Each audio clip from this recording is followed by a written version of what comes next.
I should have known something was wrong when I found the muddy footprints leading to my front door that Tuesday morning.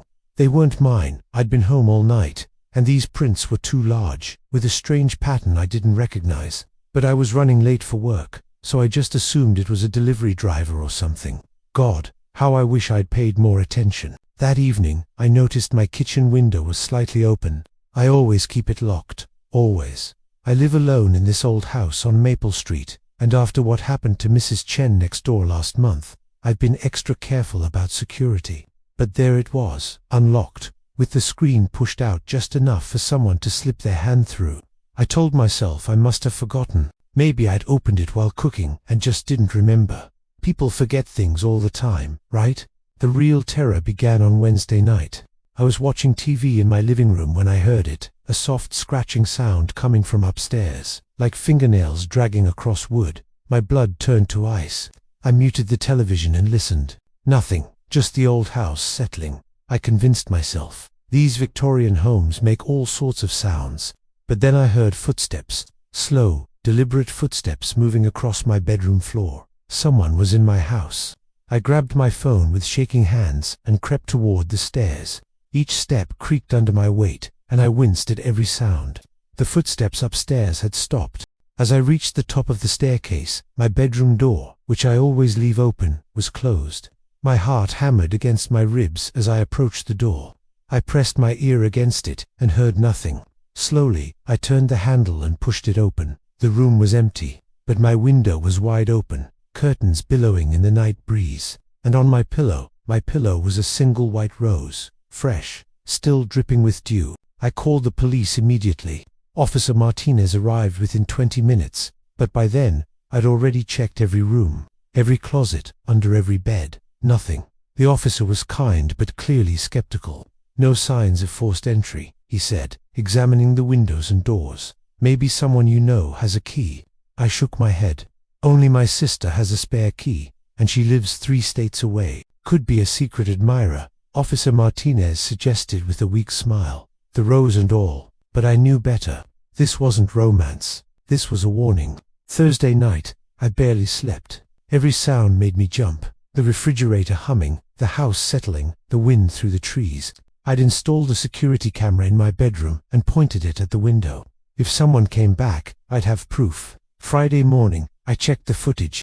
At 3:17 a.m., a shadow moved past my window. Just a shadow, but it paused there for nearly 10 minutes before disappearing. The camera didn't catch a face, just a dark figure watching me sleep. I took the day off work and drove to the hardware store. I bought new locks for every window and door, motion sensor lights for the yard, and a baseball bat for good measure.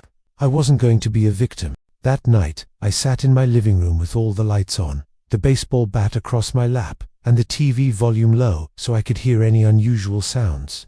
Around midnight, the motion sensor light in my backyard triggered. Then another, and another. Someone was walking around my house. I grabbed my phone and called 911, whispering my address and situation to the dispatcher. "Stay on the line," she said. "Officers are en route." The lights continued to trigger in a pattern. Backyard, side yard, front yard, other side, back to the backyard. Whoever this was, they were circling my house like a predator. Then everything went silent. The police arrived 7 minutes later, but found nothing.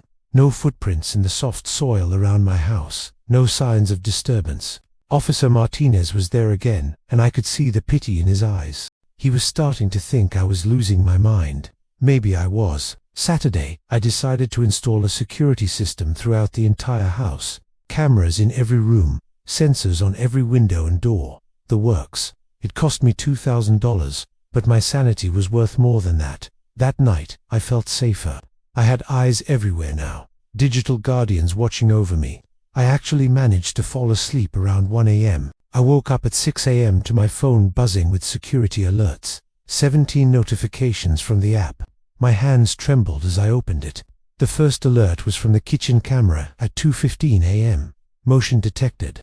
I scrolled to the footage and felt my blood freeze. A figure stood in my kitchen, tall, wearing dark clothes, face obscured by shadows, just standing there, motionless, staring directly at the camera. The next alert came from the living room at 2:23 a.m. The same figure, now in my living room. standing in the exact spot where I'd been sitting with my baseball bat the night before. Alert after alert showed the figure moving through my house. Hallway, stairs, upstairs, bathroom, my bedroom.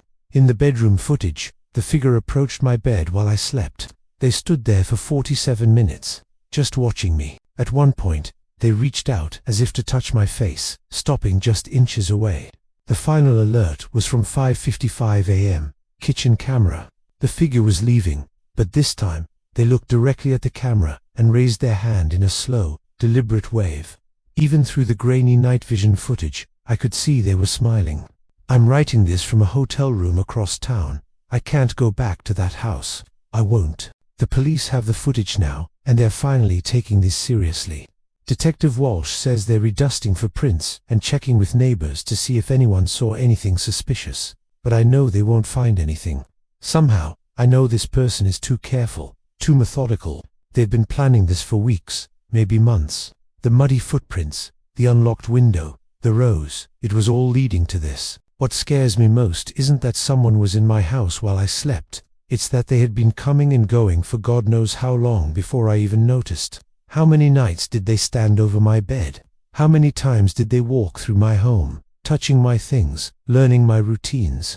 I keep thinking about that wave at the end of the footage. It wasn't a goodbye. It was a promise. They know where I work. They probably know I'm at this hotel. They know everything about me, and I know nothing about them. The worst part, last night, as I was falling asleep in this anonymous hotel room, I heard it again. Soft scratching at the window, like fingernails dragging across glass.